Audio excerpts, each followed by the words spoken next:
Hello friends.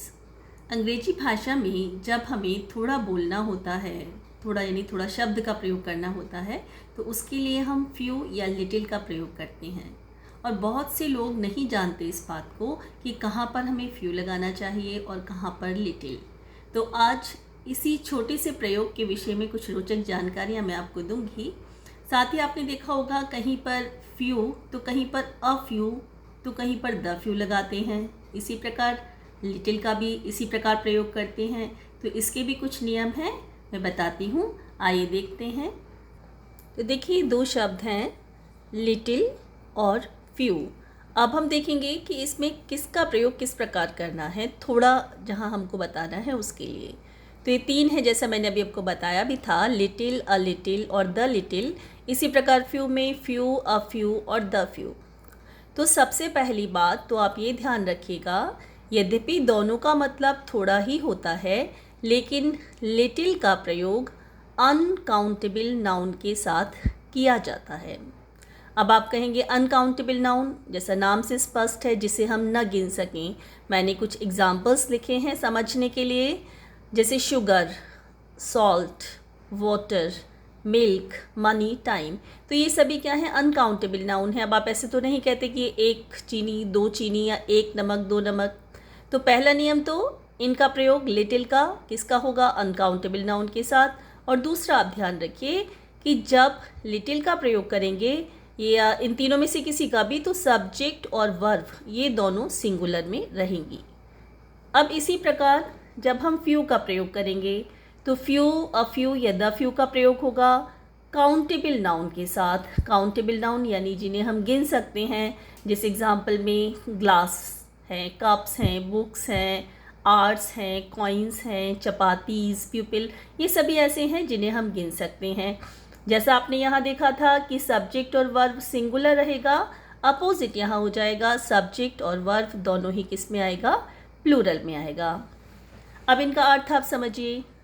First जो है little या फ्यू, इसका अर्थ होता है ना के बराबर, यानी हम बिल्कुल कहना बिल्कुल नहीं समझ लो वाला भाव है, तब हम लिटिल या फ्यू लगाएंगे। अच्छा, इसमें और क्या कर सकते हैं आप, लिटिल या फ्यू के आगे वेरी यदि लगा देते हैं तो भी मीनिंग सेम ही रहता है, ना के बराबर। इंग्लिश में कहें तो नियरली नथिंग, लिटिल माने नियरली नथिंग और फ्यू लगाएंगे तो नियरली नो के अर्थ में। अब दूसरा अ लिटिल और अ फ्यू, तो अ लिटिल माने सम बट नॉट मच, थोड़ा सा लेकिन बहुत ज़्यादा नहीं। और फ्यू का भी अर्थ सम बट नॉट मैनी, थोड़ा सा लेकिन बहुत ज़्यादा नहीं। बस डिफरेंस क्या है, ये अनकाउंटेबल नाउन के साथ आएगा और ये काउंटेबल के साथ। और हिंदी में इसका अर्थ रहेगा थोड़ा बहुत, जहाँ जब नहीं लगा रहे कुछ तो अर्थ है ना के बराबर, लगाने पर थोड़ा बहुत। अब तीसरा देखिए, द लिटिल या द फ्यू, इनका अर्थ क्या होता है, कम पर जितना भी है, मतलब जितना भी है सारा वही है, तो तब भाव होगा तो द लिटिल। अब इसे एग्जाम्पल्स की सहायता से आपको और क्लियर हो जाएगा समझने में। इन तीनों का प्रयोग देखिए, little, a little, the little.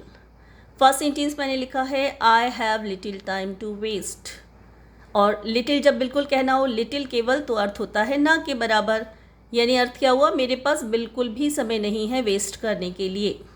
Second, do you have a little time, ये पूछना है थोड़ा सा समय है आपके पास, तो अ लग जाएगा आगे। और third, I spend the little money I had, मेरे पास द लिटिल, तब थोड़ा लेकिन जितना भी था वो सारा पैसा मैंने खर्च कर दिया। अब इसी तरह से फ्यू का प्रयोग देखिए, few people have been to the south pole. हम फ्यू के आगे कुछ नहीं लगा रहे, वेरी फ्यू लगा सकते थे। साउथ पोल की तरफ बहुत ही कम लोग हैं, ना के बराबर। I have a few coins, मेरे पास कुछ सिक्के हैं। अब देखिए, मनी के लिए नहीं लगाते हैं फ्यू, क्योंकि वो काउंटेबल नहीं मानते, लेकिन जब कॉइन्स का फॉर्म है, कॉइन में सिक्के हैं, तो वो काउंटेबल हो गए, तो अ फ्यू। थर्ड देखिए, the few cups he has you can borrow, उसके पास जो थोड़े से, मतलब सारे जितने भी पर थोड़े से कप हैं वो आप उधार ले सकते हैं। आशा करती हूँ आपको क्लियर हुआ होगा कंसेप्ट कि काउंटेबल नाउन और अनकाउंटेबल नाउन, इन दो चीज़ों को याद में रखकर लिटिल और फ्यू का प्रयोग करना है। साथ ही ये ध्यान रखना है कि सब्जेक्ट और वर्ब किस में प्लूरल आएगी और किस में सिंगुलर आएगी, और साथ ही तीनों में अ और फ्यू और द लगाने से क्या डिफरेंस आ जाता है। फिर मिलती हूँ कुछ नई जानकारियों के साथ नई वीडियो में। नमस्कार।